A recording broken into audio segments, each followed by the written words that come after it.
আসসালামু আলাইকুম সবাইকে। আশা করি সবাই অনেক ভালো আছো।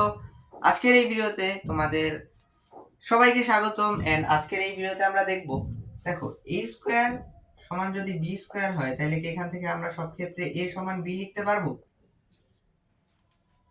পারবো বলো তো এখনই কমেন্ট করে জানাও যদি জানো কেন লিখতে পারবো না বা কেন লিখতে পারবো কমেন্ট করে জানাও। দেখো এখানে আমরা একটু দেখি আমরা কি লিখতে পারবো কি না।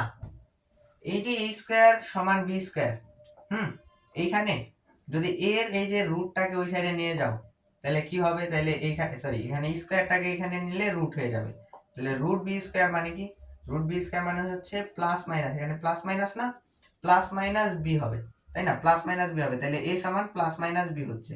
এখানে কিন্তু শুধু পজিটিভটা থাকবে না, এখানে কিন্তু নেগেটিভটাও থাকবে। ঠিক আছে, তো এখন একটা উদাহরণ দেখি। ধরো ধরো এ এ সমান আছে 3 আর বি সমান আছে হচ্ছে তোমার -3। হ্যাঁ, -3। এখন a স্কয়ার সমান কত হবে? তাহলে a স্কয়ার সমান 3 স্কয়ার, তাহলে 3 স্কয়ার হবে 9। আবার b স্কয়ার সমান কত হবে? b স্কয়ার মানে হচ্ছে -3 হোল স্কয়ার।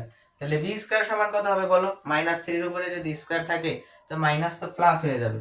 এই যে এইভাবে -3 ইনটু -3, মাইনাসে মাইনাসে প্লাস, 3 3 কত হয় 9, তাহলে প্লাসে মান আসবে। ঠিক আছে না? প্লাসে মান আসবে না বলো? প্লাসে মান আসবে না, তাহলে এখানে মান আসতেছে নাই। তাহলে এই ক্ষেত্রে আমরা বলতে পারি a স্কয়ার সমান b স্কয়ার, তাই না? বলো, a স্কয়ার সমান b স্কয়ার।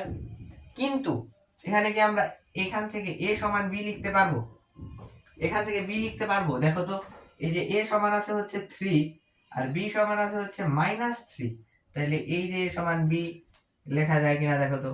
এর মান হচ্ছে 3 আর b এর মান হচ্ছে তোমার -3, এই দুটো কি সম্ভব? -3 আর 3 জীবনে সমান হয় না, এখানে এটা এটা কিন্তু সমান নয়। তাহলে বুঝতেছো কোথায় ভুল? এই যে a স্কয়ার সমান b স্কয়ার কেন আমরা এটা সব ক্ষেত্রে লিখতে পারি না, কোথায় ভুল আছে? এই ভুলটা হচ্ছে মাইনাসের ক্ষেত্রে, ভুলটা হচ্ছে মাইনাসে। এখানে মাইনাসে কিন্তু সব পেঁচাল ঘুরায়। তো ইজি বিষয়। ভিডিওটা ভালো লাগলে লাইক করে দিতে পারো, তোমার বন্ধুদের সাথে শেয়ার করে দিতে পারো, আর এরকম মজার ভিডিও পেতে চ্যানেলটা সাবস্ক্রাইবও করে দিও। বাই।